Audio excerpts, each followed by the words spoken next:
எவ்வளோ பேர் சந்தோஷமாக இருக்கீங்க? ஆஹா, ரொம்ப சந்தோஷம், மூஞ்சிலே தெரியுது.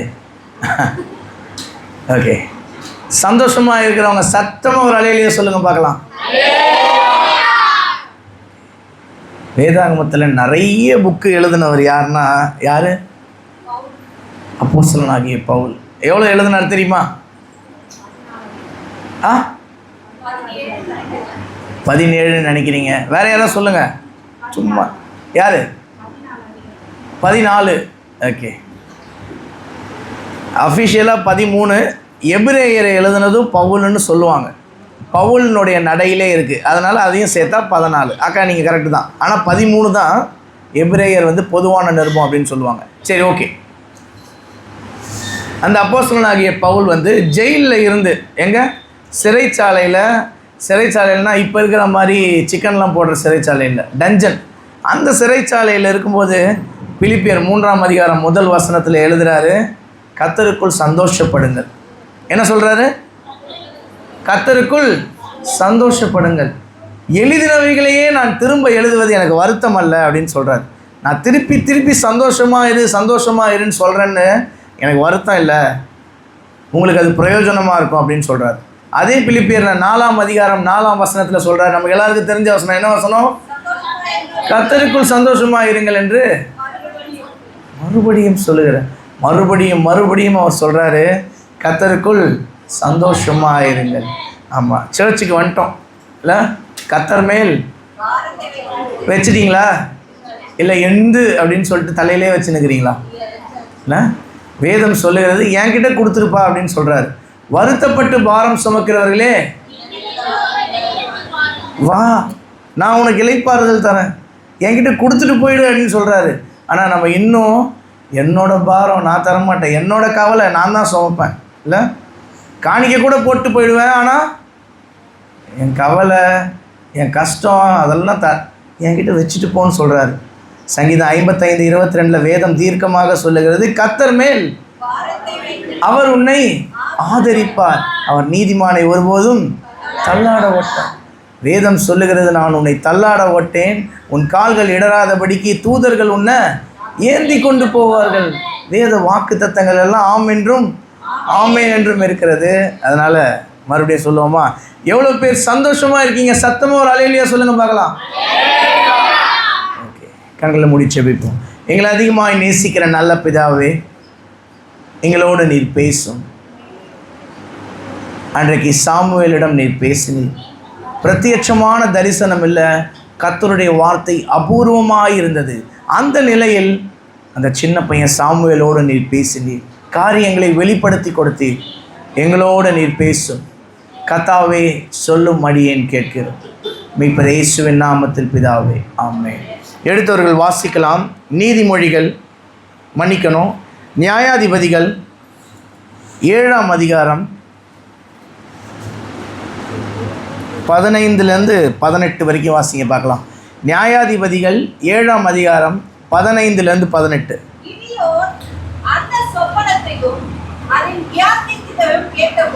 கிதியோன் அந்த சொப்பனத்தையும் அதன் வியாத்தியையும் கேட்டபோது அவன் பணிந்து கொண்டு இஸ்ரவேலின் பாளையத்துக்கு திரும்பி வந்து, எழுந்திருங்கள், கர்த்தர் மீதியானியரின் பாளையத்தை உங்கள் கைகளில் ஒப்பு கொடுத்தார் என்று சொல்லி அந்த 300 பேரை 3 படையாக வகுத்து அவர்கள் ஒவ்வொருவர் கையிலும் ஒரு எக்காலத்தையும் வெறும் பானையையும் அந்த பானைக்குள் வைக்கும் தீவட்டியையும் கொடுத்து அவர்களை நோக்கி, நான் செய்வதை பார்த்து அப்படியே நீங்களும் செய்யுங்கள். இதோ நான் பாளையத்தின் முன்னணியில் வந்திருக்கும் போது நான் எப்படி செய்கிறேனோ அப்படியே நீங்களும் செய்ய வேண்டும். நானும் என்னோடு இருக்கும் சகலமான பேரும் எக்காலத்தை ஊதும்போது நீங்களும் பாளையத்தை சுற்றி எங்கும் எக்காலம் ஊதி, கர்த்தருடைய பட்டயம் கிதியோனுடைய பட்டயம் என்பீர்களாக. இல்ல, எக்காலத்தை ஊதும்போது என்ன சொல்ல வேண்டும்? கர்த்தரின் பட்டயம், கிதியோனுடைய பட்டயம். சொல்லுங்க பார்க்கலாம், கர்த்தரின் பட்டயம். ஓகே, இன்றைக்கு செய்திக்கான தலைப்பு கர்த்தரின் பட்டயம். இல்ல, கிதியோனை பற்றி எவ்வளோ பேர் இதுக்கு முன்னாடி பைபிளில் வாசிச்சிருக்கீங்க? ஓகே, சிலர் வாசிச்சிருக்கீங்க. சரி, ஓகே. கிதியோனை பற்றி நான் சீக்கிரமாக சொல்லிடுறேன். கிதியோன் யாருன்னா ரொம்ப பயந்தாங்கொலி. இஸ்ரவேல் ஜனங்கள் 400 வருஷம் எங்கே அடிமைத்தனத்தில் இருந்தாங்க? எகிப்தில் அடிமைத்தனத்தில் இருந்தாங்கல்ல.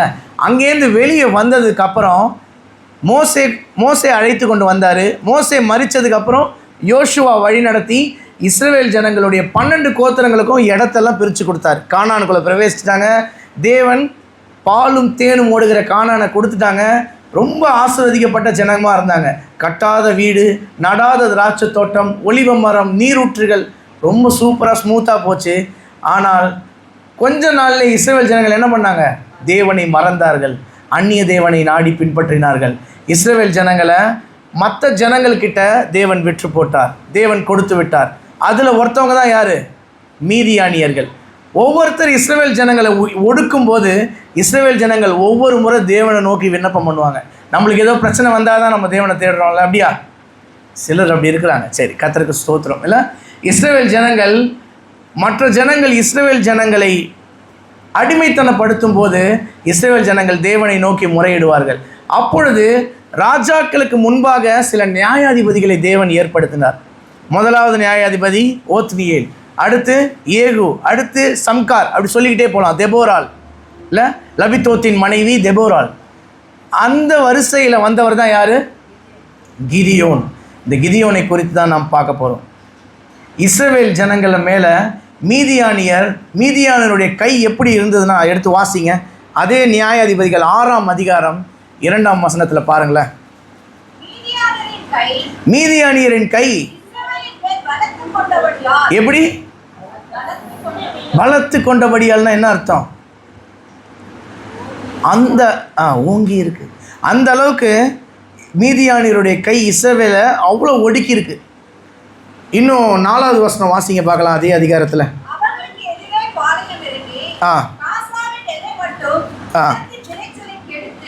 நிலத்தின் விளைச்சலை கெடுத்து இஸ்ரவேலில் ஆகாரத்தை ஆகிலும். அவ்வளோதான்.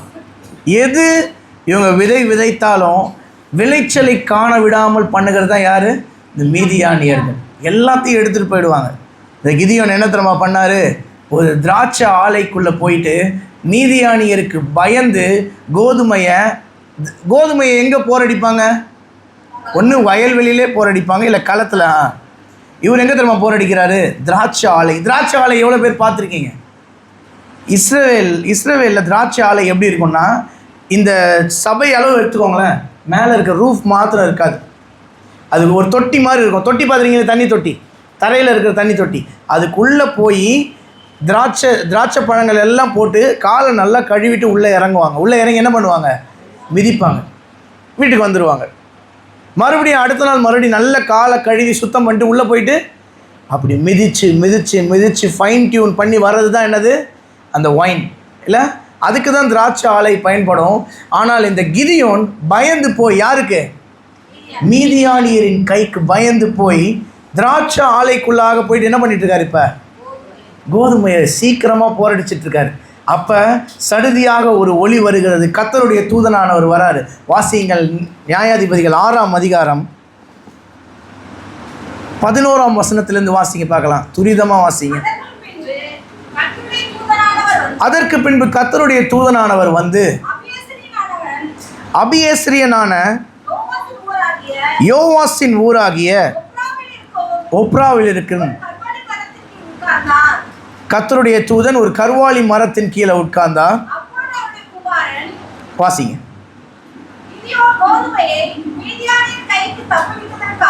கிதியோன் கோதுமையை மீதியானியரின் கைக்கு தப்புவிக்கிறதற்காக ஆலைக்கு சமீபமாய் அதை போரடிக்கிறான். வாசிங்க பார்க்கலாம். கர்த்தருடைய தூதனானவர் அவனுக்கு தரிசனமாகி, பராக்கிரமசாலியே கர்த்தர் உன்னோடு இருக்கிறார் என்றார். போதுங்கக்கா, போதுங்க, தேங்க்யூ. கிதியோன் யாருக்கு பயந்து? பயந்த மனுஷனை பார்த்து கர்த்தருடைய தூதனானவர் தோன்றி என்ன சொல்றாரு? பராக்கிரமசாலியே, இல்லை யூ மைட்டி மேன் ஆஃப் வேலர் இங்கிலீஷில் இருக்கு. பராக்கிரமசாலியே. அவனே என்ன பண்ணிட்டு இருக்கிறான்? யாரா லைட்டு போட்டான்னு பயந்து போய் திரும்பி பார்த்துருப்பான்னு நினைக்கிறேன். இல்லை, கர்த்தருடைய தூதனானவர் வந்தோன்னே ஒரு வெளிச்சம் வந்தது. பயந்து போய் சமீபமாய் போரடித்து கொண்டிருக்கிறான். எதை? கோதுமையை. ஆனால் கர்த்தருடைய தூதனானவர் தோன்றி என்ன சொல்கிறாரு? பராக்கிரமசாலியே, கர்த்தர் உன்னோடு இருக்கிறார், நீ தான் இந்த ஜனங்களை ரட்சிக்க போகிற அப்படின்னு சொன்ன உடனே கிதியோன் யார் தான்? என்னதான் இருந்தாலும் யார் தான்? ஒரு பயந்த மனுஷன்தான். ஆபிரகாமை ஆபிரகாம் என்று தேவன் அழைத்தாலும் சுற்றி இருக்கவங்க என்ன தான் கூப்பிட்டுருப்பாங்க? ஆபிரகாம் தான் கூப்பிட்டுருப்பாங்கல்ல, அப்படி தானே? கிதியோனை தேவன் பராக்கிரமசாலி என்று அழைத்தாலும் சுற்றி இருந்தவனை எப்படி தான் பார்த்துருப்பாங்க? இந்த உலகம் நம்மளுடைய பாஸ்ட்டை வச்சு தான் நம்மளை டிட்டர்மைன் பண்ணும். ஆனால் தேவன் அப்படி இல்லை. உன்னை மகனே உன்னை பேர் சொல்லி அழைச்சிட்டாரு, உன்னை ரத்தத்தினால கழுவிட்டாருன்னா நீ யார்? புதிய மனுஷன். நீ அவருக்கு முன்பாக யார்? விலையேற பெற்றவன். எரேமியா 15:16 வாசிக்கிறோம், கீழ்ப்பானதிலிருந்து விலையேற பெற்றை பிரித்தெடுத்தால் நீ என்னுடைய வாய்ப்போல் இருப்பாய் என்று வேதம் சொல்லுகிறது. கீழ்ப்பானதிலிருந்து இல்லை. கிதியோனை பார்த்து தேவன் சொல்லுகிறாரு, பராக்கிரமசாலியே, கர்த்தர் உன்னோடு இருக்கிறார், உனக்கு இருக்கிற இந்த பலத்தோட நீ இப்போ. அந்த வசனம் வாசிங்க பார்க்கலாம். 14வது வசனம். அவனை நோக்கி பார்த்து, உனக்கு இருக்கிற இந்த பலத்தோட நீ போ, இஸ்ரவேலை மீதியானியரின் கைக்கு நீங்களாக்கி ரட்சிப்பாய். ஓகே, கிதியோனை பயந்து போன கிதியோனை பூஸ்ட் ஹார்லிக்ஸ்லாம் குடித்து கொஞ்சம் தேத்தி அனுப்பி வைக்கிறாரு. இப்போ கிதியோனுக்கு கூட எவ்வளோ பேர் சேர்றாங்க தெரியுமா? 32,000 ஜனங்கள். எவ்வளோ பேர் பக்கத்தில் பார்த்து சொல்லுங்க பார்க்கலாம். 32,000 ஜனங்கள் சேர்றாங்க. சேரும்போது கிதியோன் தேவன் சொல்கிறாரு, இவ்வளோ பேர் தேவையில்லை எனக்கு. இதில் பயந்தவர்கள், பயமும் திகிலும் பிடித்தவர்கள் எவர்களோ அவர்கள் இந்த மலையிலிருந்து கீழே ஓடி போயிட்டோன்னு சொன்னோன்னே கிதியோன் சொல்கிறாரு, இந்த 32,000 பேர் இருக்கீங்களே, இதில் பயந்து போய் இருக்கிறவர்கள், மீதியானியருக்கு எதிராக என்னால் போர் செய்ய முடியாதுன்னு பயந்து போனவங்க, நீங்கள் போயிடுங்கப்பா அப்படின்னு சொன்ன எவ்வளோ பேர் திரும்ப போயிட்டாங்க? 22,000 பேர் திரும்பி போயிட்டாங்க. வந்தது எவ்வளோ பேர்?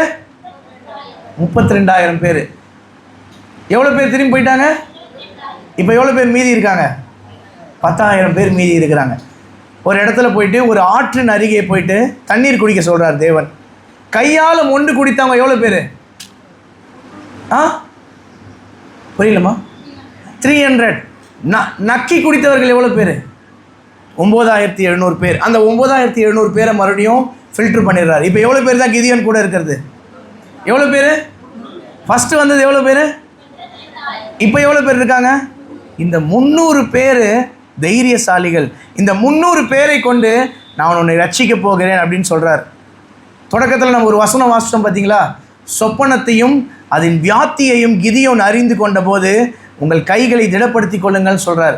அதுக்கு முந்தின நாள் ராத்திரியே கிதியோனுக்கு தேவன் தரிசனமாகிறார். வாசிக்க பார்க்கலாம். நியாயாதிபதிகள் 7ஆம் அதிகாரம் 9வது வசனம். அன்று ராத்திரி கர்த்தர் கிதியோனை நோக்கி, நீ எழுந்து அந்த சேனையின் இடத்திற்கு போ. எதை ஒப்பு கொடுத்தார்? மீதியானியரின் சேனை முழுவதையும் இப்போ யார் கையில் ஒப்பு கொடுத்தார்? கிதியோன் கையில் ஒப்பு கொடுத்தார். இதை யார் சொல்றது? கர்த்தருடைய தூதனானவர் சொல்ல. நல்ல கவனிங்களேன், என்னை பார்த்து. முன்பாக பேசினது யாரு? கர்த்தருடைய தூதனானவர். பராக்கிரமசாலியே, கர்த்தர் உன்னோடு இருக்கிறார், உனக்கு இருக்கிற இந்த பலத்தோட நீ போ, நீ மீதியானியரை ஒரு மனிதனை முறியடிக்கிறது போல நீ முறியடிச்சிடுவ, ஈஸி கேக் வாக் உனக்கு, நீ போ அப்படின்னு சொல்லிட்டாரு. ஆனால் அதுக்கு முந்தின நாள் ராத்திரி கர்த்தரே தோன்றி என்ன சொல்கிறாரு? மீதியானியரின் சேனை முழுவதையும் உன் கையில் ஒப்பு கொடுத்தேன் அப்படின்னு சொல்கிறார். அதுக்கு அடுத்த வசனம் வாசிங்களேன். போக பயப்பட்டாயானால். கர்த்தரே சொன்னதுக்கு அப்புறமும் இவர் என்ன பண்ணுறாரு? பயப்படுறாரு. இந்த பயம் எனக்கு ரொம்ப கொடியதில்லை. மனுஷனுடைய வாழ்க்கையில் யாராவது பயப்படாமல் நான் இருந்திருக்கேன்னு சொல்ல முடியுமா? என்னால் சொல்ல முடியாது. யாராலுமே சொல்ல முடியாதுல்ல. என்னது? யாராலையும் பயம் எனக்கு பயமே வந்ததில்லை. சும்மா படத்தில் வேணால் டைலாக் வேணால் கேட்டிருக்கலாம். எல்லா மனுஷனுடைய வாழ்க்கையிலும் பயம் ரொம்ப திகில் உள்ளது, பயம் ரொம்ப வேதனை உள்ளதில்ல. அடுத்த நாள் நம்ம என்ன பண்ண போகிறோம், எப்படி என் வாழ்க்கையை சர்வை பண்ண போகிறேன், எண்ணத்தை உண்போம் எண்ணத்தை உடுப்போம் என்று உங்கள் ஜீவனுக்காகவும் உங்கள் சரீரத்துக்காகவும் நீ கவலைப்படாதுங்கள்னு மலை பிரசங்கத்தில் சொல்கிறார்ல. முன்பாக கர்த்தருடைய தூதன் வந்து கிதியோனிடம் பேசினார். எங்கே? ஒப்ராவில் இருக்கிற கருவாலி மரத்தின் அருகே வந்து உட்கார்ந்து, பராக்கிரமசாலியே கர்த்தர் உன்னோடு இருக்கிறார் என்று சொன்னார். இப்போ 32,000 பேர் வந்து ஃபில்ட்ரு பண்ணி 300 பேராக மாறிட்டாங்க. தைரியசாலிகள் 300 பேர். பயந்தவங்களாம் ஓடிட்டாங்க. பயந்தவங்க எவ்வளோ பேர் ஓடினாங்க? 22,000 பேர் ஓடினாங்க. அதுக்கப்புறம் 9,700 பேரையும் ஃபில்ட்ரு பண்ணிட்டாரு. இப்போ எவ்வளோ பேர் மிச்சம் இருக்கிறாங்க? 300 பேர். 300 பேருக்கு தலைமை தாங்கிறது யார்? கிதியோனுக்கே இப்போ பயம். பயந்தவர்கள்லாம் மலையிலிருந்து ஓடி போங்கன்னா யார் தான் ஃபஸ்ட்டு ஓடி போயிருக்கணும்? கிதியோன் தான் ஓடி போயிருக்கணும் ஆக்சுவலி. கரெக்டா? ஆனால் கிதியோனை தேவன் வெட்கப்படுத்தலை. தனியாக அந்த ராத்திரி வந்து பேசுகிறார். வாசிங்க பார்க்கலாம் மறுபடியும் 9வது வசனம்.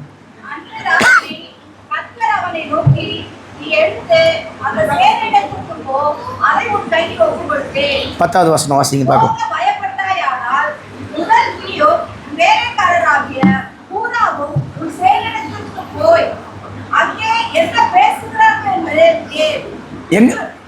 எங்க போக சொல்றாரு? மீதியானியரின் சேனையின் இடத்துக்கே போக சொல்றாரு. நீயும் பூராவும் சேர்ந்து அங்க போய் அங்க என்ன பேசுறாங்கன்னு கேளு. வாசிங்க பார்க்கலாம் தொடர்ச்சியா.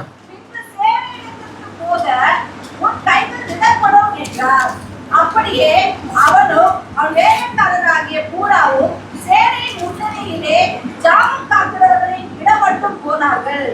மீதியானரும் அமிலேக்கியரும் சகல கிழக்கத்தின் புத்திரரும் வெட்டுக்கிளிகளைப் போல திரளாய் பள்ளத்தாக்கிலே படுத்து கிடந்தார்கள். எவ்வளோ நம்பர்னே போடல. கிதியோனுக்கு பின்னாடி இருந்தது வேணால் 32,000 போட்டிருந்தாங்க, 22,000 பேர் போயிட்டாங்கன்னு போட்டிருந்தாங்க, 9,700 பேர் கேன்சல் பண்ணாங்கன்னு போட்டிருக்காங்க. ஆனால் கிதியோனுக்கு எதிராக போருக்கு வரவங்க எவ்வளோ பேர்னே போடல. என்ன போட்டிருக்கு? வெட்டுக்கிளிகளைப் போல திரளாய் படுத்திருந்தார்கள். எண்ணிக்கைக்கு அடங்காதவர்கள் கிதியோனுக்கு விரோதமாக இப்போ இருக்காங்க. வாசிக்க பார்க்கலாம். ஒட்டகங்களுக்கும் கணக்கில்லை, கடற்கரை மணலை போல திரளாய் என்றால். வாசிங்க பார்க்கலாம். ஒரு சொப்பனத்தை சொன்னார். அதாவது இன்னொரு சொப்பனத்தை கண்டு சுற்றியிருந்த ஒரு வார்கோதுமை அப்பம் மீதியானரின் பாளையத்திற்கு உருண்டு வந்து அது கூடாரப்பட்டு வந்தபோது அதை கவிழ்த்து தள்ளி கவிழ்த்து போட்டது. கூடாரம் விழுந்து கிடந்தது என்றார். வாசிங்க. அப்போது மற்றவன், இது யோவாசின் குமாரனாகிய கிதியோன் என்னும் இஸ்ரவேலுடைய பட்டயமே அல்லாமல் வேறல்ல. தேவன் மீதியானரையும் இந்த சேனை அனைத்தையும் அவன் கையிலே ஒப்பு கொடுத்தார் என்றார். ஒருத்தன் ஒரு சொப்பனம் காண்கிறான். என்ன சொப்பனம்? ஒரு உருண்டு வருகிற ஒரு அப்பம் வந்து என்னாச்சு, இந்த கூடாரம் முழுக்க அப்பம் உருண்டு வந்து கூடாரத்தை முழுக்க அழிச்சு போடுமா? அப்படி ஒருத்தருக்கு ஒரு சொப்பனம் வந்திருக்கு. அதுக்கு இன்னொருத்தர் என்ன அர்த்தம் சொல்கிறான்? இது கிதியோனின் பட்டயம். ஏதாவது சம்பந்தம் இருக்கா? யோசிச்சு பாருங்களேன். இல்லை, ஒரு அப்பம் வந்து கூடாரம் முழுவதையும் அழித்து போட்டதுன்னு ஒருத்தன் சொப்பனம் சொல்கிறான். அந்த சொப்பனத்துக்கு அர்த்தம் என்ன சொல்கிறான் இன்னொருத்தன்? அது கிதியோனின் பட்டயமே அல்லாமல் வேறல்ல. இதை கிதியோன் கேட்டு என்ன சொல்கிறாரு? வாங்க புறப்படுங்க, பானையை எடுத்துக்கோங்க, தீவட்டியை எடுத்துக்கோங்க. இல்லை, அதற்கு முன்பாக கர்த்தரே வந்து சொல்கிறாரு, நீ போப்பா, உன் கைக்கு மீதியானியரின் சேனை முழுவதையும் நான் ஒப்பு கொடுத்தேன். அப்போ என்ன பண்ணுறாரு? பயந்து போயிருக்கிறாரு. இப்போ போய் இன்னொரு சொப்பனத்தை தேவன் தராரு. யாருக்கு? ஆப்போசிட் கேங்கில் இருக்க ஒருத்தருக்கு. அந்த சொப்பனம் யாருக்குரியதல்ல, அவனுக்குரியதல்ல. அந்த சொப்பனம் யாருக்குரியது? கிதியோனுக்குரியது. சொப்பனத்தின் மூலமாய் நம்மளுடைய தேவன் பேசுவார்ல. யோபு 33:16 வாசிக்க பார்க்கலாம். கன நித்திரையில் படுத்திருக்கையில் யோபு 33:16.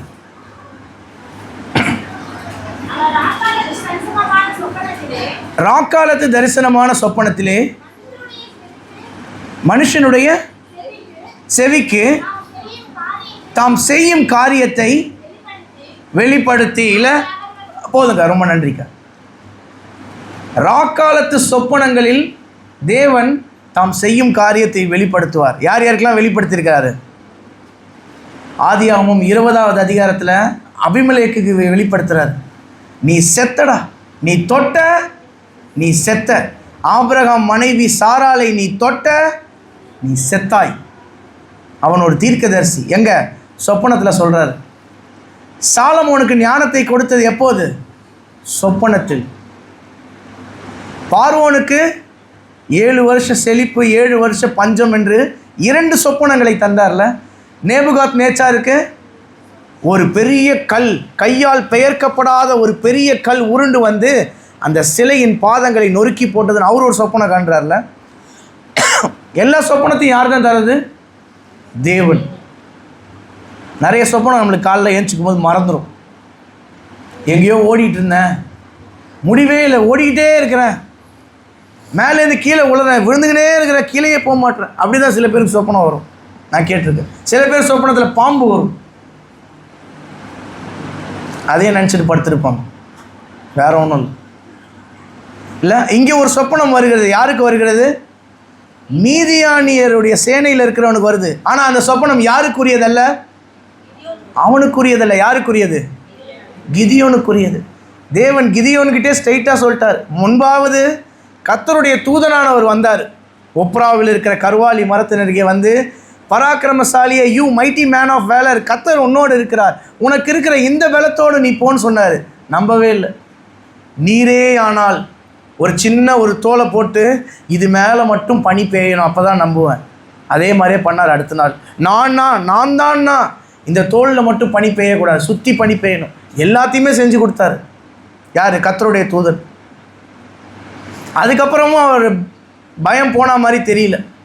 பயந்தவன் ஓடி போக கடவன்னு 22,000 பேர் ஓடிட்டாங்க. எனக்கு தெரிஞ்சு 22,000 ஓடி இருக்கணும். யார்? கிதியோனும் சேர்ந்து ஓடி இருக்கணும். இப்போ கர்த்தரே ஸ்ட்ரெயிட்டாக வரார். நான் உன் கைக்கு மீதியானியரை ஒப்பு கொடுக்குறேன்ப்பா அப்படின்னு சொல்கிறார். ஆனாலும் இன்னொன்று சொல்கிறார். என்ன சொல்கிறாரு? 10வது வசனத்தில், போக பயப்பட்டாய் ஆனால். வாசிக்க பார்க்கலாம் 10வது வசனத்தை. போக பயப்பட்டாயானால் முதல் நீயும் சேனையிடத்துக்கு போய் அங்கே என்ன பேசுகிறார்கள்னு கேளு. இல்லை, அங்கே ஒரு சொப்பனம். என்ன சொப்பனம்?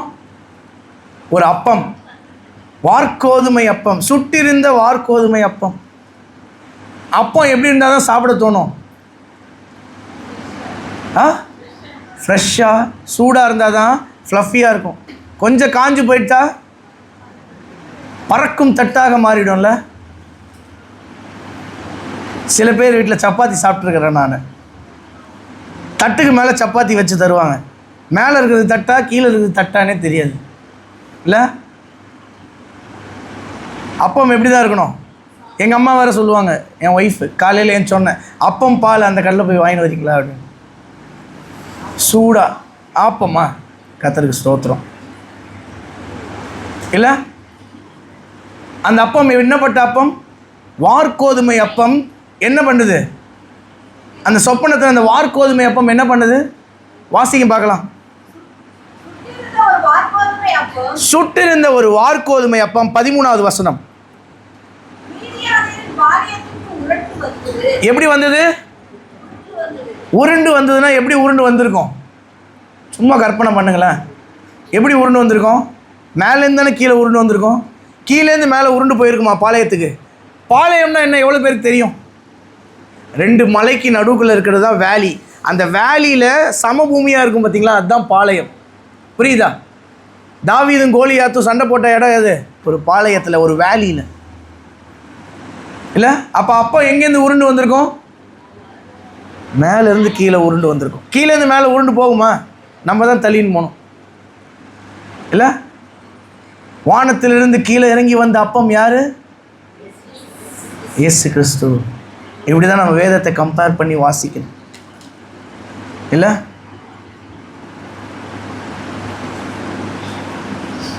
அந்த அப்பம் மாத்திரம் ஃப்ரெஷ்ஷாக இருந்ததுன்னா உருண்டு வந்திருக்குமா?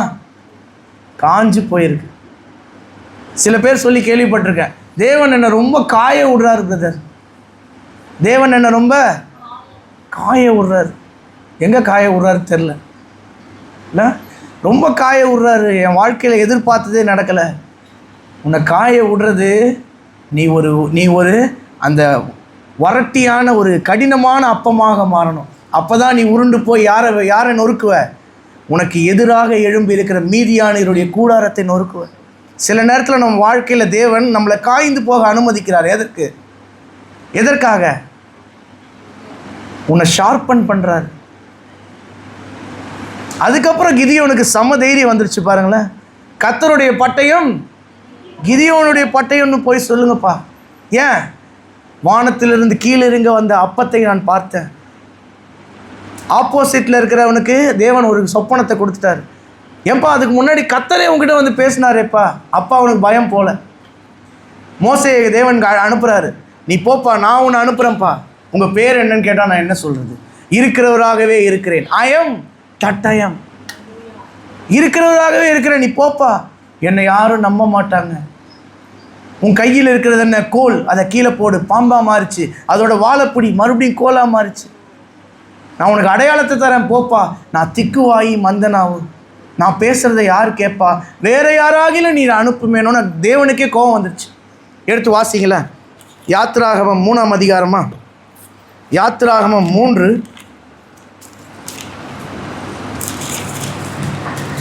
மன்னிக்கணும், யாத்திராகமம் 4ஆம் அதிகாரம்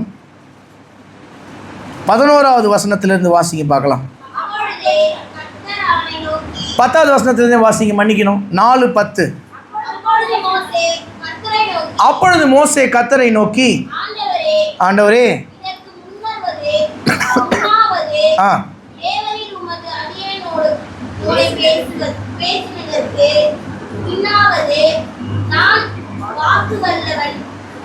வாக்கு வல்லவன் அல்ல. வாக்கு வல்லவன் அல்லன்னா என்ன அர்த்தம்? வாக்கில வல்லவன் அல்ல. வாக்கில வல்லவன் அல்ல. யார் சொல்கிறா? மோசே. ஒரு காலத்தில் எப்படி தெரியுமா மோசே இருந்தார்? இதை அப்படியே பிடிச்சிக்கிட்டு அப்போஸ்தலர் 7ஆம் அதிகாரம் போங்க பார்க்கலாம். 7:25 பாருங்க. யாராவது எடுத்து சீக்கிரம் வாசிங்க பார்க்கலாம். 22. மோசே எகிப்தின் சகல சாஸ்திரங்களிலும் எண்ணப்பட்டு கற்பிக்கப்பட்டு வாக்கிலும் செய்கையிலும் என்னவானா? வாக்கில் மாத்திரம் அல்ல, சொல் வீரன் என்று நினைத்தாயா என்னை? நான் செயலிலும் வல்லவன்னு சொல்லுவாங்கள்ல ராஜாக்கள்லாம், அந்த புக்கிலெல்லாம் வாசிக்கலாம். அந்த மாதிரி மோசே வாக்கில் மாத்திரம் வல்லவன் அல்ல, செய்கையிலும் வல்லவனாக இருந்தான். எப்போ? ஒரு காலத்தில். அந்த காலத்துலலாம் நான் தலைகீழ அப்படியே டைவடிப்பேன் கிணத்துல அப்படின்னு சொல்லுவாங்க. மோசே ஒரு காலத்தில் வாக்கிலும் செய்கையிலும் வல்லவனாக இருந்தான். இப்போ என்ன சொல்கிறான் தேவனுக்கு முன்பாக? நான் வாக்கில் வல்லவன் அல்ல. ஏன்? தேவன் அனுமதிச்சார். 40 வருஷம் ஆடை மேய்ச்சி பே பே பே பே பே பேன்னு சொல்லி இப்போ வாயில் என்ன தான் வருது? ஆமாம், எதிர்க்க சிப்போரால் வந்தாலும் வாத. சில பேர் வீட்டுக்கு நான் போயிருக்கேன், காப்பி கொடுத்த வந்திருக்கிறாங்க. யாரை தேன்னு சொல்கிறாரு? ஒருவேளை இங்கிலீஷ் வார்த்தை தேவா? சில பேர் வீட்டில் பார்த்துருக்கேன், மே வந்திருக்காங்க மே. சில பசங்க அம்மாவை கூப்பிடுவாங்க மீ. அது என்ன மீ? மீனா நீ தானடா மீ. அம்மாவை வந்து மீ அப்படியே ரொம்ப ஷார்ட்டாக மாற்றிட்டாங்க. கொஞ்ச நாள் கழிச்சு ஈன்னு கூப்பிடுவாங்க போல். இல்லை, மோசே ஒரு காலத்தில் வாக்கிலும் செய்கையிலும் வல்லவனாக இருந்தான். இப்போ எப்படி இருக்கிறான்? வாக்கு வல்லவன் அல்ல. வாசிங்க பார்க்கலாம். யாத்திராகமம் 4:10. அப்பொழுது மோசே கர்த்தரை நோக்கி, ஆண்டவரே, இதற்கு முன்னாவது வாசிங்க. பேசினதற்கு வாக்கு வல்லவன் அல்ல. திக்குவாயும் மந்தனாவும் இல்லை திக்குவாய். தேவன் என்ன சொல்கிறார்? தொடர்ச்சியை வாசிக்க பார்க்கலாம். அப்பொழுது கர்த்தர் அவனை நோக்கி ஆ ஆ ஆ பார்வையுள்ளவனையும் குருடனையும் யார்? நான் தானப்பா எல்லாரையும் உண்டாக்குறேன். அடுத்த வசனம், ஆதலால் நீ போ, நான் உன் வாயோடு இருந்து ஆ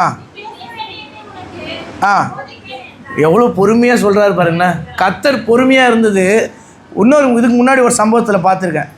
ஆபிரகாம் கேட்பார், 50 45 நீதிமான் இருந்தா, 40 இருந்தா, 30 இருந்தா, 20 இருந்தா, தூளிலும் சாம்பலுமாக இருக்கிற நான் பேசுகிறேன், உமக்கு ஒரு விசை கோபம் 10 இருந்தா. கர்த்தருக்கு கோபமே வரல.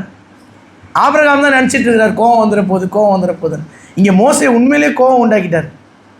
இவ்வளோ சொல்கிறாரு, வாயை உண்டாக்குனது யார், காதை உண்டாக்குனது யார், எல்லாமே நான் தானப்பா, நீ போப்பா, நான் வாயோடு வாயாக இருக்கிறேன். இதுக்கு முன்னாடி நம்ம ஒரு வசனம் வாசிக்கல, நான் சொன்னேன். எரேமியா 15:16, தீர்ப்பானதிலிருந்து விலையேற பெற்றதை பிரித்தெடுத்தால் நீ என்னுடைய வாய்ப்போல் இருப்பாய். எரேமியா 15:16 வேதம் சொல்லுகிறது.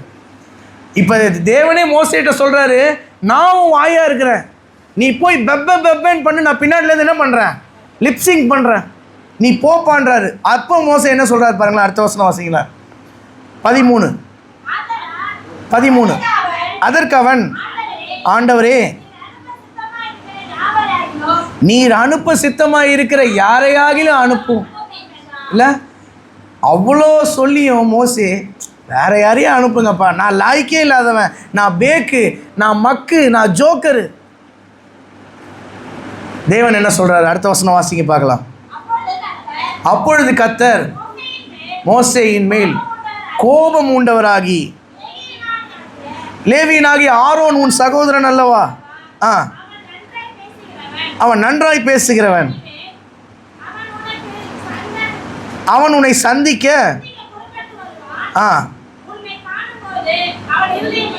போ. இல்லை தேவனே இப்போ இவ்வளோ சொல்லியும் கேட்கல. இப்போ உன் சகோதரன் ஆரோனை அனுப்புகிறேன், போ, அவனை காணும்போது இருதயம் மகிழும், போ அப்படின்னு சொல்லி அனுப்புகிறார். அதுக்கப்புறம் தான் மோசே என்ன பண்ணுறாரு, சமாதானமாகி போகிறார். அந்த மாதிரி கிதியோனுடைய வாழ்க்கையில் கர்த்தருடைய தூதனானவர் ஃபஸ்ட்டு வந்தார். அப்புறம் கர்த்தரே வந்து நான் ராத்திரியில் சொல்கிறார், நான் உன் கைக்கு என்ன அனுப்பிட்டேன், என்னத்தை கொடுத்துட்டேன், மீதியானியின் சேனையை நான் உன் கையில் ஒப்பு கொடுத்தேன். கைன்னு சொல்கிறேன்னு யாரும் தப்பாக நினச்சிக்காதீங்க. ஸ்ரீபெரும்புத்தூரில் வர கை தான் நிற்கிது. சரி, கர்த்தருக்கு ஸ்தோத்திரம். இல்லை இதெல்லாம் கொஞ்சம் கேர்ஃபுல்லாக தான் பேசணும். சரி, இல்லை உன் கைக்கு நான் ஒப்பு கொடுத்துட்டேன்ப்பா, நீ போ. ஆனாலும் கர்த்தருக்கு தெரியும். கர்த்தருக்கு என்ன தெரியும்? விருப்பங்களையும் செய்கைகளையும் அறிகிறவர். மத்தேயு 6 பார்க்குறோம், நீ வேண்டிக் கொள்வதற்கு முன்பதாகவே உனக்கு இன்னது தேவை என்பதை அவர் அறிந்திருக்கிறார். விசுவாசத்தை துவக்குகிறவர், முடிக்கிறவர் எல்லாமே அவர் தான். அவருக்கு தெரியும் கிதியோனுக்கு மனசுக்குள்ள, கிதியோனின் இருதயத்துக்குள்ள இன்னும் ஒரு பயம் ஒட்டிகிட்ருக்கு, இன்னும் ஒரு பயம் பீடித்திருக்கிறது, அவன் இருதயத்தை விட்டு அது போலன்னு அவருக்கு தெரியும். அதனால தான் சொல்கிறாரு, நீ போப்பா, அந்த பாளையத்தில் போய் என்ன பேசிக்கிறாங்கன்னு போய் பாரு. அங்கே ஒருத்தனுக்கு சொப்பனம் தராரு. அந்த சொப்பனம் யாருக்குரியது? அவனுக்குரியதல்ல, கிதியோனுக்குரியது. உருண்டு வந்த வார்கோதுமை அப்பம், வானத்திலிருந்து இறங்கின அப்பம் யாரு? யோவான் 6 தானே வாசிக்கிறோம். யோவான் 6:33, வானத்திலிருந்து இறங்கி உலகத்துக்கு ஜீவனை கொடுக்கிற இல்ல. அன்றைக்கு கிதியோனுக்கு சொப்பனத்தின் மூலமாக விளக்கப்பட்டது அதுதான், வானத்திலிருந்து இறங்கிய அப்பம். அவர் எல்லாவற்றையும் செய்து முடித்தார்ல. கிதியோனுடைய கையில் என்னத்தை கொடுக்குறாரு? மீதியானருடைய சேனை. இயேசு கிறிஸ்து சிலுவையில் அறைந்து உயிர்த்தெழுந்த பின்பு சொல்கிறாரு, சகலமும் என் கையில் கொடுக்கப்பட்டிருக்கிறது, அதனால் நீங்கள் புறப்பட்டு போய் சகல ஜாதிகளை சீஷராக்குங்க. இல்லை,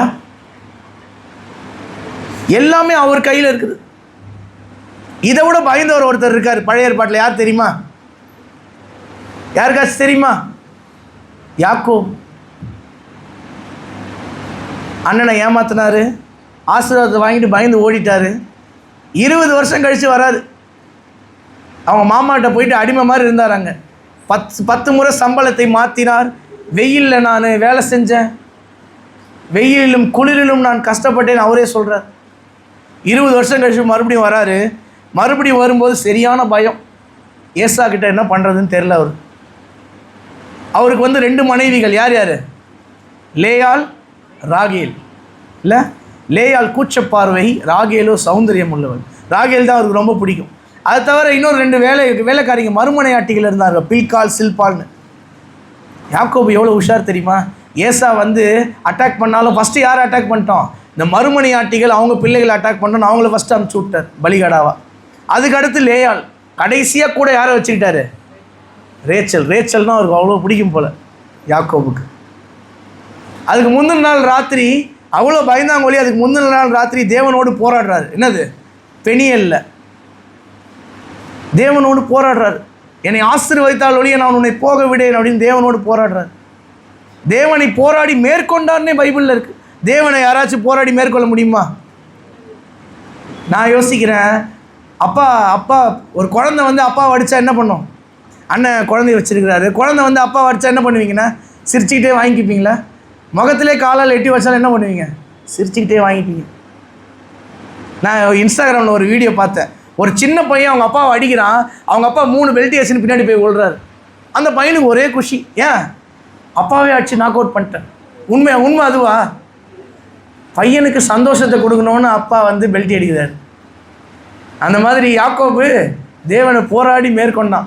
தேவனும் வலிக்கிற மாதிரியே, விடுப்பா, பொழுது விடுகிறது, நான் போகணும்ப்பா. இல்லை, ஆதியாகமம் 29 அதிகாரம் வீட்டில் போய் வாசிச்சு பாருங்கள். வாசிக்க நேரம் இல்லை இப்போ. அதுக்கப்புறமும் பயம். ஏசா என்ன செய்வானோன்னு. தேவன் ஏசாவினுடைய மனசையே மாத்துறாரு. வந்தோடனே கட்டி பிடிச்சி முத்தம் கொடுக்குறான். இல்லை, இங்கே கிதியோனுக்கும் ஒரு பயம், இருதயத்துக்குள்ளாக ஒரு பயம்.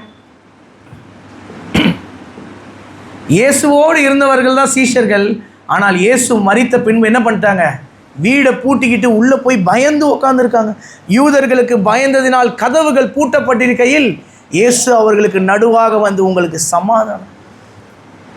இல்லை, பயப்படாதப்பா, உங்களுக்கு சமாதானம். யோவான் 14:1 இயேசு என்னதான் சொல்கிறாரு? உங்கள் இருதயம் கலங்காது இருப்பதால். ஏன் நம்மளுக்கு இந்த கலக்கம் வருகிறது? மீதியானியருடைய கையை பார்த்து ஒரு கலக்கம், எகிப்தியரின் கையை பார்த்து ஒரு கலக்கம். நியாயாதிபதிகள் 6:2 வாசிச்சோம்ல நம்ம.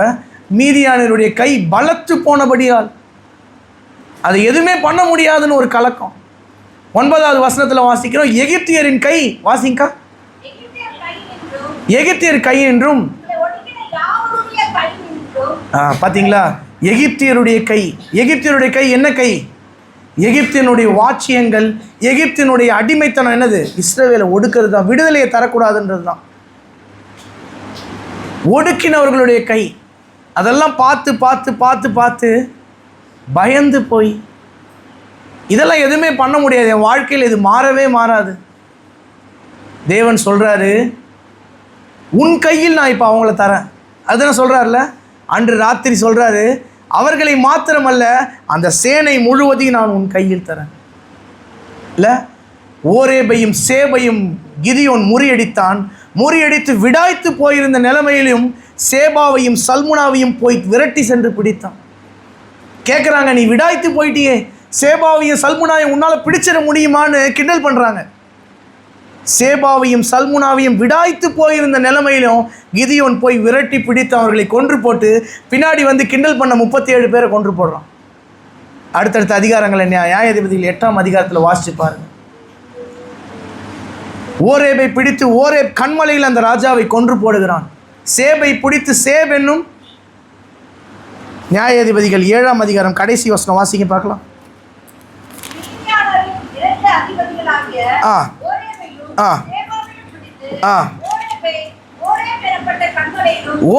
ஓரேப் என்னப்பட்ட கண்மலையிலும் சேபை சேப் என்னப்பட்ட ஆலயத்திலும் கொன்று போடுறோம். ஒரு காலத்தில் பயந்து நடுங்கின மனுஷன் இப்பொழுது உருண்டு வருகிற அந்த அப்பத்தை கண்டவுடன், வானத்திலிருந்து இறங்கின அந்த அப்பத்தை கண்டவுடன் அவனுக்கு ஒரு தைரியம் வருதில்ல. வானத்திலிருந்து இறங்கி வந்த அப்பம் யாரு? இயேசு கிறிஸ்து. நமக்காக ஜீவனை கொடுத்த இயேசு என்று ஒருவர் இருக்கிறார். அவர் சொல்றாரு யோவான் 14:27, சமாதானத்தை உங்களுக்கு வைத்து போகிறேன். எடுத்து வாசிங்க பார்க்கலாம் அந்த வசனத்தை மாத்திரம். சமாதானத்தை உங்களுக்கு வைத்து போகிறேன். யோவான் 14:27, சமாதானத்தை உங்களுக்கு வைத்து போகிறேன், என்னுடைய சமாதானத்தையே உங்களுக்கு கொடுக்கிறேன். இந்த உலகம் கொடுக்கிற பிரகாரம் நான் உங்களுக்கு கொடுக்கிறதில்லை. பயப்படாமல் இருப்பான்னு சொல்றாரு. நம்ம பயப்படாமல் இருக்கிறோமா? எதை குறிச்சும் கலக்கம் இல்லப்பா.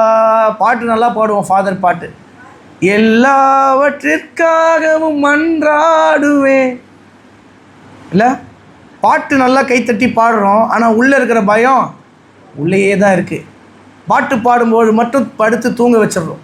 அப்புறம் இந்த பயம் எட்டி பார்க்குது.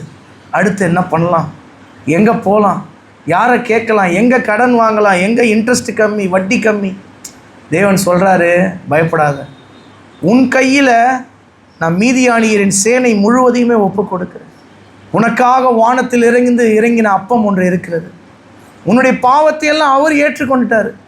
உன்னுடைய வியாதிகளை எல்லாம் அவர் ஏற்றுக்கொண்டுட்டார். உன் இருதயம் கலங்காமலும் பயப்படாமலும் இருப்பதாக. வசனம்லாம் நல்லா கேட்குறோம், அந்த பயத்தை தூக்கி தூர போடுறோமா? சீஷர்கள் பயந்து போயிருந்தார்கள். அவர்கள் நடுவில் தோன்றி உங்களுக்கு சமாதானம்னு சொன்னார். அதுக்கப்புறம் அந்த சீஷர்கள் எப்படி மாறிட்டாங்க தெரியுமா? இயேசுவுக்காக ஜீவனையே கொடுக்குற அளவுக்கு மாறிட்டாங்க. ஏன்னா இயேசுனுடைய சமாதானம் அப்படிப்பட்ட சமாதானம். இந்த உலகம் கொடுக்குற பிரகாரம் அவர் கொடுக்கறதில்ல. இல்லை, ஒரு படத்தை பார்த்தா ஒரு 2 மணி நேரம் 2.5 மணி நேரம் டைம் போகும், டைம் பாஸ், அவ்வளோதான். அதுக்கப்புறம் மறுபடியும் back to normal, back to business, back to our own life. மறுபடியும் கவலை, கண்ணீர்.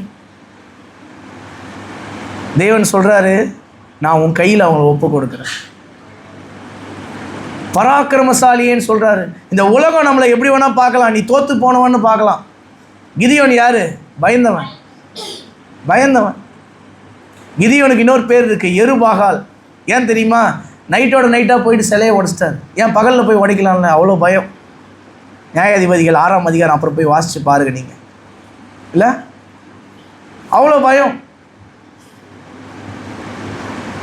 பயந்தவர்கள் இந்த மலையை விட்டு ஓடி போக கடவர்கள் அப்படின்னு தேவன் சொல்கிறாருன்னொன்னே கிதியோன் தான் ஃபஸ்ட்டு ஓடி இருக்கணும். ஆனால் கிதியோனை தேவன் ஒருபோதும் வெட்கப்படுத்தலை. எனக்கு அதுதான் ரொம்ப பிடிச்சது. அவனுடைய இருதயத்தை தேற்றுகிறார். அன்றைக்கி ஆபிரகாமு பகலின் உஷ்ணமான நிலைமையில் உட்காந்துட்டு இருக்கும்போது 3 புருஷர்கள் ஓடி வராங்க. உடனே ஆபிரகாம் என்ன பண்ணுறாரு? அந்த 99 வயசுலேயும் உள்ளே ஓடி போய், உங்கள் இருதயத்தை திடப்படுத்த நான் அப்பம் கொண்டு வருகிறேன். இல்லை, உங்களுடைய இருதயத்தை திடப்படுத்தவும் தேவன் ஒரு அப்பத்தை வைத்திருக்கிறார். அந்த அப்பம் தான் என்னது? வானத்திலிருந்து இறங்கின அப்பம், இயேசு கிறிஸ்து. அந்த அப்பம் தான் என்னது? நீங்களும் நானும் கையில் வச்சிருக்கிற இந்த பைபிள். என்னுடைய மனைவி நேற்று கேள்வி கேட்டா, அந்த காலத்தில் மட்டும் தூதர்கள் வந்து கிதியோன்ட்ட பேசினாங்க, இப்போ ஏன் நம்மக்கிட்ட வந்து பேசுறதில்ல? நல்ல கேள்வி தான் இல்லை?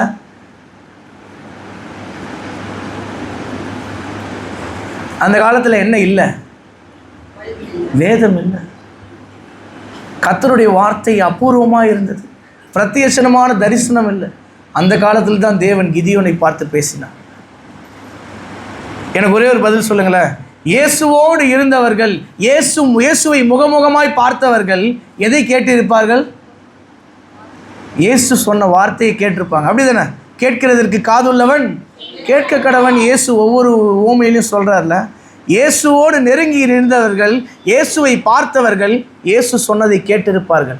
இயேசு சொன்னதை படிக்கிற நாம் யாரை பார்ப்போம்? எவ்வளோ பேருக்கு இந்த விசுவாசம் இருக்குது? இல்லை, இந்த வேதத்தை வாசிக்கிறவர்கள் யாரை பார்ப்போம்? மோசே கொலை செஞ்சுட்டு ஓடி ஒளிஞ்சார். 40 வருஷம் எங்கே இருந்தார்? வனாந்திரத்தில் ஆடு மேய்ச்சிட்டு இருந்தார். எபிரேயர் 11:30 மேலே வாசிக்கிறோம், காணாதவரை தரிசிப்பதை போல தரிசிக்கிறதுக்கு உறுதியாக இருந்தார்னு. வாசிங்க பார்க்கலாம், 3வது பத்தியில் முதல் வசனம். எபிரேயர் 11ஆம் அதிகாரம் 27வது வசனம். விசுவாசத்தினாலே மோசே அதரிசனமானவரை தரிசிக்கிறது போல உறுதியாக இருந்து பயப்படாமல் எப்போ போனா? யாருக்காச்சும் தெரியுமா எந்த வயசில் போனான்னு தெரியுமா? 40 வயசில் போனான். எந்த வயசில்? ராஜாவின் கோபத்துக்கு பயப்படாமல் அதரிசனமான தேவன் அவனுக்கு தெரிஞ்சிருக்கு. தேவனை தரிசிக்க முடியுமா? அதரிசனமான தேவன் தெரிஞ்சிருக்கு. தெரிஞ்சும் அவரை தரிசிக்க வேண்டும் என்பதில் உறுதியாக இருந்து ராஜாவின் கோபத்துக்கு பயப்படாமல் போயிட்டான். போய் எவ்வளோ வருஷம் ஆயிடுச்சு? இப்போ 40 வருஷம் ஆயிடுச்சு. 80 வயசு ஆயிடுச்சு. கிழவன் ஆயிட்டான் மோசே. சங்கீதம் 90 யார் எழுதிய சங்கீதம்? மோசே எழுதின சங்கீதம். அந்த சங்கீதத்தில் அவர் சொல்றாரு, மனுஷனுடைய ஆயுசு நாட்கள் 70, பலத்தின் மிகுதியால் 80. நான் தொட்டுட்டேன். எனக்கு பலத்தின் மிகுதி 80ன்னு மோசே சொல்றாரு. தேவன் அப்பதான் மோசேக்கு தோன்றாரு, நீ வாப்பா நான் அவனை ஊழியத்துக்கு அழைக்கிறேன். எந்த வயசுல? மோசே எதுதான் டெட்லைன்னு நினைச்சாரோ, மனுஷனுடைய ஆயுசு நாட்கள் 70, பலத்தின் மிகுதியினால் 80 இருந்தாலும் அதன் மிகுதி வருத்தமும் சஞ்சலம்னு அந்த வசனத்தில் இருக்கும். எந்த நம்பர் எடுத்துட்டீங்களாக்கா? 90வது சங்கீதம் வாசிங்க பார்க்கலாம். சங்கீதம் 90 10வது வசனம். வாசிங்க. 70 வருஷம் பலத்தின் மிகுதியால் 80 வருஷமா இருந்தாலும் அதன் மேன்மையானது வருத்தமும். அவ்வளோதான், நாங்கள் சீக்கிரமாய் கடந்து போகிறோம், நாங்களும் பறந்து போகிறோம். இல்லை, முடிச்சிட்டார். 80 தான் பலத்தின் மிகுதினால் ஒரு மனுஷன் 80 வருஷம் வாழலாம் அப்படின்னு சொல்கிறார். ஆனால் மோசே தன்னுடைய ஊழியத்தை தொடங்கும் போது அவருடைய வயசு என்னது? 80. யாத்திராகமம் 7:7ன்னு நினைக்கிறேன். ஆரோனுக்கு 83, மோசேக்கு 80. வாசிங்க பார்க்கலாம். அவர்கள் பார்வோனோடு பேசும்போது 80 வயசு, ஆரோனுக்கு 83. அது வேணாம் இல்லை. எந்த வயசு பலத்தின் மிகுதி மரிக்க போகிற வயசுன்னு சொல்கிறாரோ தேவன் அதை தான் மாற்றுறாரு. நீ தானே சொன்ன, வா உன்னை 80 வயசில் தான் நான் கூப்பிடுவேன். யாத்திராகமம் 33:11 கர்த்தர் ஒருவன் தன் சிநேகிதனோடு பேசுவது போல கர்த்தர் மோசேயோடு முகமுகமாய் பேசினார். ஒரு காலத்தில் அவர் சொன்னார்ல, அதரிசனமான தேவனை தரிசிப்பதை போல உறுதியாக. எப்போ? 40 வயசில். இப்போ எப்போ பேசுகிறாரு? 80 வயசுக்கு அப்புறம் பேசுகிறார். அந்த உறுதி வேண்டும். மோசே என்னத்தை செஞ்சுட்டு ஓடினார்? எகிப்தை விட்டு கொலை செஞ்சுட்டு ஓடினார். தேவன் அவனை கூப்பிட்டு என்ன பண்ணுறாரு? கொலை செய்யாது இருப்பாயாகன்னு ஒரு கட்டளையே கொடுக்குறாரு. நான் கொலை செஞ்சவன், நான் எப்படி போய் சொல்லலாம்? இல்லை, தண்ணி அடிச்சுட்டு தண்ணி அடிக்காதுன்னு யாரை சொல்ல முடியுமா? ஏன்னா நீயே தண்ணி சொல்லுவாங்கள்ல. நானே கொலை செஞ்சவன், இல்லைப்பா நீ சொல்லுப்பா போயிட்டு. இதுதான் தேவன். கூட இருந்த இஸ்ரவேலர்கள் என்ன சொன்னாங்க? நேற்று அவனை கொன்ன, இப்போ என்ன கொல்ல பார்க்குறியான்னு சொன்னாங்க. யார்? கூட இருந்த எபிரேயர்கள், ஒரே இனத்தார் சொன்னாங்க. ஆனால் தேவன் அப்படி இல்லை. கொலை செய்யாதிருப்பாயாக, கொலை செய்தவனிடமே கொலை செய்யாதிருப்பாயாக அந்த ஒரு கட்டளை பிரமாணத்தை எடுத்து கொடுக்குறார். நம்மளுடைய தேவன் அப்படி தான் பார்க்குறாருல. கொலை செஞ்சவன், கோபப்பட்டவன், மூர்க்க குணம் உள்ளவன். என்னாகமம் 12:3 வாசிக்கிறோம், மோசேயானவன் பூமியில் உள்ள சகல மனிதரிலும் மிகுந்த சாந்த குணமுள்ளவனாக இருந்தான். எப்படி மாறிட்டான்ல மோசே? வாசிங்க பார்க்கலாம். 12:3 மோசேயானவன் இல்லை, கூட இருந்த அண்ணன் அக்காலாம் கிண்டல் பண்ணுறாங்க, முறுமுறுக்கிறாங்க. மோசையை கொண்டு தான் தேவன் பேசினாரா? என்ன கொண்டெல்லாம் பேசலையா? அடித்தாரு பாருங்க ஒரு அடி. மிரியாமுக்கு என்ன வந்துச்சு? வெண்குஷ்டம். மோசே எதுவுமே எதிர்த்து பேசலை. என் மகனை பார்த்து நீ ஏன் பேசுகிற? உன்னை தொடுகிறவன். சகரியா 2:8 வாசிக்கிறோம். எடுக்க வேணாம், எழுதி வச்சுக்கோ. இல்லை, நமக்குள்ளாக இருக்கிற பயம், ஒரு சின்ன அவநம்பிக்கை, அவிசுவாசம், இதையெல்லாம் போக்குறதுக்கு தான் தேவன் நம்மளுக்கு இந்த வார்த்தையை கொடுத்துருக்கிறார், இந்த வசனத்தை கொடுத்துருக்கிறார். உம்முடைய வசனத்தின் பிரசித்தம் வெளிச்சம் தந்து பேதைகளை உணர்வுள்ளவர்களாக்கும். சங்கீதம் 119 130 நினைக்கிறேன் இல்லை? உம்முடைய வசனம் என் கால்களுக்கு தீபமும் என் பாதைக்கு வெளிச்சம். சங்கீதம் 119 105. உம்முடைய வேதத்தை நேசிக்கிறவர்களுக்கு மிகுந்த சமாதானம் உண்டு, அவர்களுக்கு இடரல் இல்லை. சங்கீதம் 119 165. இதெல்லாம் சின்ன வயசில் நான் மனப்பாடம் பண்ணது. சங்கீதம் 119 வீட்டில் மனப்பாடம் பண்ண சொன்னாங்க. சரி, கர்த்தருக்கு ஸ்தோத்திரம். இல்லை, இந்த வசனத்தை நம்ம எவ்வளோ நேசிக்கிறோம். கிதியோனை பார்த்து சொன்னார், பராக்கிரமசாலியே, கர்த்தர் உன்னோடு இருக்கிறார், உன் கையில் நான் மீதியானியருடைய சகல சேனையை ஒப்பு கொடுத்தேன். மீதியானியரை ஒப்பு கொடுத்தார், அமலேக்கியரை ஒப்பு கொடுத்தார், கிழக்கத்தி புத்திரருடைய சேனைகளை ஒப்பு கொடுத்தார், ஓரேபையும் சேபையும் சேனாவையும் சல்முனாவையும் ஒப்பு கொடுத்தார். பெரிய ஆளாக மாறிட்டார் கிதியோன். யார்? பயந்தாங்கொலி. தேவன் நம்முடைய வாழ்க்கையிலும் பெரிய காரியங்களை செய்வார். எப்போது? அவரை சார்ந்து இருக்கும்போது. அவரை சார்ந்து ஜீவிக்கிற ஒரு வாழ்க்கை. உம்மை உறுதியாய் பற்றி கொண்ட மனதை உடையவன். வாசிங்க பார்க்கலாம். ஏசாயா 26:3 வாசிங்க பார்க்கலாம்.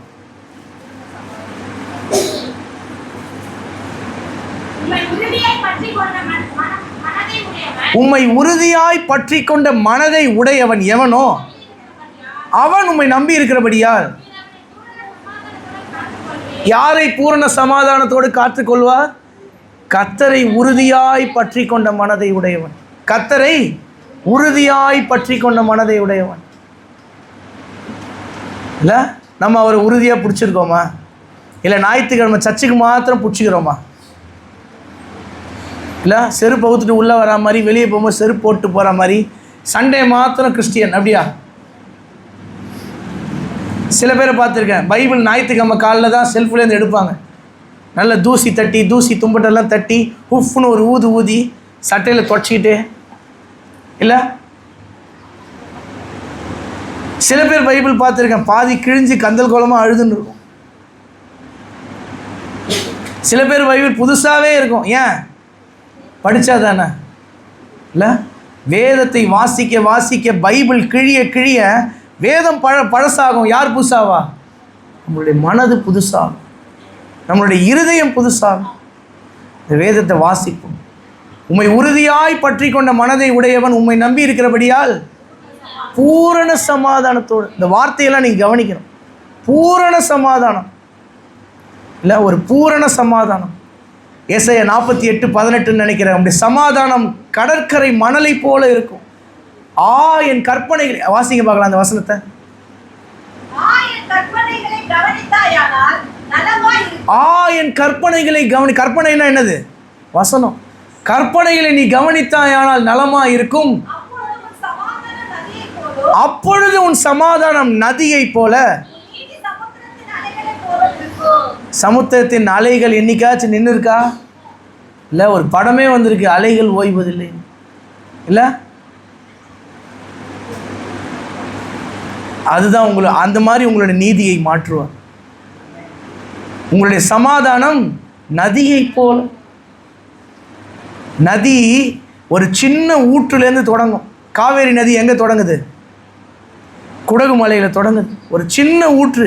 ஆனால் போக போக போக போக நிறைய செக் டேமு, நிறைய பெரிய பெரிய டேமு கலந்து எங்கே போய் முடியுது? மைசூரில் ஆரம்பிக்கிறது, கூர்கில் ஆரம்பிக்கிறது, இங்கே வந்து திருச்சியை தாண்டி இங்கே வந்து கலக்குது. ஒரு நதி உண்டு. வாசிங்க பார்க்கலாம். சங்கீதம். யாருக்கு அந்த வசனம் தெரியும்? ஒரு நதி உண்டு.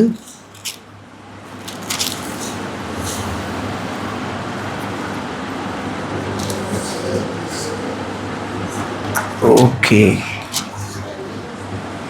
ஜீவனுள்ளோரை சந்தோஷிப்பிக்கும்.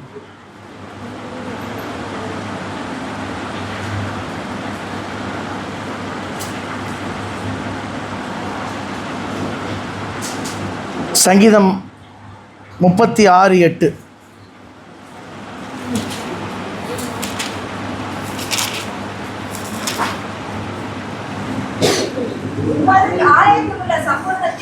உமது ஆலயத்தில் உள்ள சம்பூர்ணத்தினால் திருப்தி அடைவார்கள், பேரின்ப நதியினால் அவர்கள் தாகத்தை தீர்க்கிறீர். கண்டுபிடிச்சிட்டேங்க்கா. சங்கீதம் 46:4 வாசிங்கக்கா. 46:4. ஒரு நதி உண்டு, அது நீர்க்கால்கள் தேவனுடைய நகரத்தையும் உன்னதமானவர் வாசம் பண்ணும் பரிசுத்த ஸ்தலத்தையும். இல்லை, ஏதேனிலிருந்து ஒரு நதி தோன்றி 4 பெரிய ஆறுகளாயிற்று. பைசோன், கீகோன், இதேக்கேல், ஐப்ராத். அங்கே பொன் விளையுமா? நான் யோசிச்சு பார்க்குறேன், எப்படி பொன் விளையும்? தங்கத்தை எங்கேருந்து எடுப்பாங்க? பூமியிலேருந்து தோண்டி அடியில் தானே எடுப்பாங்க. வேதம் சொல்லுது அங்கே பொன் விளையுமா. எங்கே? ஏதேனிலிருந்து தோன்ற நதியிலிருந்து. நம்முடைய சமாதானத்தையும் தேவன் நதியை போல தான் மாற்ற போகிறார். அந்த நதியில் பொன் விளையும். அந்த நதி ஜீவனுள்ளோரின் தேசத்தை சந்தோஷிப்பிக்கும். அவரை உறுதியாய் பற்றி கொண்ட மனதை உடையவனுக்கு தான் இதெல்லாம். அவரையே சார்ந்து ஜீவிக்கும். எல்லா நேரத்திலும் எல்லா காலத்திலும். தாவீது சொல்றாரு, கர்த்தரை நான் எக்காலத்திலும் ஸ்தோத்தரிப்பேன். சங்கீதம் 119 164 சொல்றாரு, உம்முடைய நீதி நியாயங்கள் நிமித்தம் நான் 7 தரம் உம்மை துதிக்கிறேன். எத்தனை முறை? 7 தரம். சங்கீதம் 55:17 சொல்றாரு, அந்தி சந்தி மத்தியான நேரங்களில் நான் தியானம் பண்ணி முறையிடுகிறேன். 3 வேளை தியானம் பண்ணுறாரு, 7 வேளை துதிக்கிறாரு, எக்காலத்திலும் ஸ்தோத்தரிக்கிறார். அதனால தான் தாவீதுக்கு அந்த மேன்மை. இல்லை, நாமும் கர்த்தரை தேடுவோம், அவரை உறுதியாய் பற்றி கொள்வோம். தேவன் நம்முடைய வாழ்க்கையில் பெரிய காரியங்களை செய்வார். கண்களை மூடி ஜெபிக்கலாமா? முடிஞ்சால் முழங்கால் படிக்கிட்டு போங்களேன். கிதியோனுடைய கையில் மீதியானியரின் சகல சேனையும் ஒப்பு கொடுத்தார்.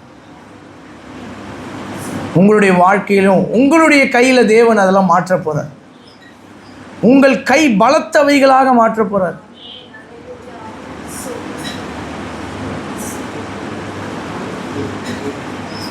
வாய்களை திறந்து ஒரு நிமிஷம் ஸ்தோத்திரம் சொல்லலாம். உங்களுடைய கைகளை பலத்தவைகளாய், எங்கள் எருதுகள் பலத்தவைகளாய் இருக்கும், சத்துரு உட்புகுதல் இனி இராதுன்னு வேதத்தில் வாசிக்கிறோம். ஒரு காலத்தில் மீதியானியர் மேலே கை பலத்தது உண்மைதான். ஆனால் இப்பொழுது மீதியானியரின் சேனை முழுவதையும் நம்முடைய கைக்கு ஒப்பு கொடுக்க போகிறார். வானத்திலிருந்து உருண்டு வந்த அப்பம், வானத்திலிருந்து இறங்கிய அப்பம், அந்த அப்பம் தான் இயேசு கிறிஸ்து. அவர் நம்மோடு இருக்கும்போது, அவர் நம்முடைய வாழ்க்கையில் இருக்கும்போது, அவர் நம்முடைய மெய்ப்பராக இருக்கும்போது குறைவில்லையே. ஆகாயத்து பறவைகள் எவ்வளோ அழகாக ஆடி பாடி பறக்குது. அதெல்லாம் யார் போஷிக்கிறது? தேவன்ல அடைக்கலான் குருவிகளை பார்க்கிலும் நாம் எவ்வளவு விசேஷித்தவர்கள். தேவன் நம்மை எவ்வளவாக நேசிக்கிறார். எங்களை நடத்துங்கப்பா. எங்கள் வாழ்க்கையில் இருக்கிற பயங்களை எல்லாம் நீக்கி போடு. எங்களுடைய பாரத்தை எல்லாம் இன்றைய தினம், இன்றைய நிமிடம் நான் உங்கள் மேலே வைக்கிறோம். இந்த இடத்துல வச்சுட்டு போகிறோம்ப்பா. நிம்மதியோடு போகிறோம். அன்னால் அதற்கப்புறம் துக்க முகமாக இருக்கவில்லைன்னு வேதத்தில் வாசிக்கிறோமே. நாங்கள் இனிமேல் துக்க முகமாக இருக்கக்கூடாது. உம்மை நோக்கி பார்த்த மனுஷர்களுடைய முகம் வெட்கப்பட்டு போனதில்லை, அவர்கள் பிரகாசம் அடைந்தது வேதத்தில் வாசிக்கிறோம். எங்கள் முகத்தை பிரகாசம் அடைய செய்யுங்க. நாங்கள் செய்கிற கையிட்டு செய்கிற காரியங்களை வாய்க்க பண்ணுங்க. சமாதானத்தை தாங்க. எங்களை அதிகமாய் நேசிக்கிற நல்ல பிதாவே, இந்த வேளையிலும் எருபாகால் என்னும் கிதியோனுடைய வாழ்க்கையை குறித்து நாங்கள் பார்த்தோம். பராக்கிரமசாலியே என்று அழைத்தீர், பயந்தான். கர்த்தரே தோன்றி நான் உன் கையில் மீதியானியரை ஒப்பு கொடுத்தேன் என்று சொன்னார். அப்பொழுதும் பயந்தான். ஆனால் வானத்திலிருந்து இறங்கிய அப்பம், அவனுக்காக உருண்டு வந்த அப்பம், அதை பார்த்தபோது அவன் விசுவாசம் கொண்டானே. எங்களுக்காக இறங்கி வந்த அப்பம், ஜீவ அப்பம் இயேசு கிறிஸ்து, நீர் எங்களோடு இருக்கும்போது நாங்கள் இனிமேல் எதற்கும் பயப்படக்கூடாதப்பா. உம்மையே சார்ந்து ஜீவிக்க எங்களுக்கு உதவி செய்யும். உம்முடைய வார்த்தையே சார்ந்து ஜீவிக்க எங்களுக்கு உதவி செய்யும். உம்முடைய வார்த்தையை தினம் வாசித்து தியானித்து அதன்படி நடக்க உமக்கு பிரியமான பிள்ளைகளாக இருக்க எங்களுக்கு கிருபை செய்யுங்கப்பா. எங்களுடைய வாயின் வார்த்தை, எங்களுடைய இருதயத்தின் தியானங்கள் உமக்கு முன்பாக நித்தமும் பிரியமாக இருக்கட்டும். உம்முடைய கோலும் தடியும் எங்களை தேற்றட்டும். நன்மையும் கிருபையும் எங்களை தொடரட்டும். எங்கள் வாழ்நாள் முழுக்க அப்பா எங்களை சமாதானத்தினால் நிரப்பி கட்டளையிடும். மீட்பர் இயேசுவின் நாமத்தில் வேண்டி கேட்கிறோம் எங்கள் ஜீவனுள்ள நல்ல பிதாவே, ஆமென். என் ஆத்துமாவே கர்த்தரை ஸ்தோத்திரி, என் முழுவதுமே பரிசுத்த நாமத்தை ஸ்தோத்திரி. என் ஆத்துமாவே கர்த்தரை ஸ்தோத்திரி, கர்த்தர் செய்த சகல உபகாரங்களையும் மறவாதே. ஆமென். நம்முடைய கர்த்தராகிய இயேசு கிறிஸ்துவினுடைய கிருபை, பிதாவாகிய தேவனுடைய அன்பு, பரிசுத்த ஆவியானவருடைய வழிநடத்துதல், பாதுகாப்பு, பராமரிப்பு நம் அனைவரோடும் என்னாலும் எப்போதும் இருப்பதாக. ஆமென்.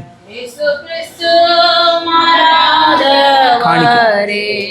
மாறாதவரே, மாறாதவரே.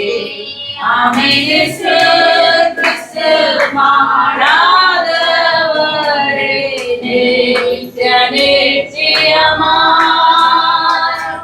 ஹல்லேலூயா, ஹல்லேலூயா, ஹல்லேலூயா, ஹல்லேலூயா, ஹல்லேலூயா, ஹல்லேலூயா,